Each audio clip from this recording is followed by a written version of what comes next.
Hazırda ölkədə qıcılca xəstəliyinə qarşı həm planlı, həm də peyvənddən kənarda qalan uşaqlar və böyük yaşlı əhali arasında tibb müəssisələrində peyvənd işləri davam etdirilir.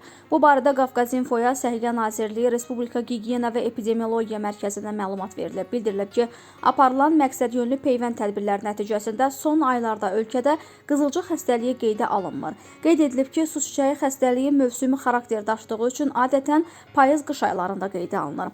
Xəstəliyin ölkə üzrə kütləvi yayılması müşahidə edilmir. Xəstəlikdən qorunmaq üçün yoluxmuş şəxslərlə təmasda olmamaq, əlləri tez-tez yumaq, şəxsi gigiyena qaydalarına riayət etmək vacibdir. Respublikada infeksion xəstəliklər üzrə epidemioloji vəziyyət nəzarət altındadır deyə əlavə edilib.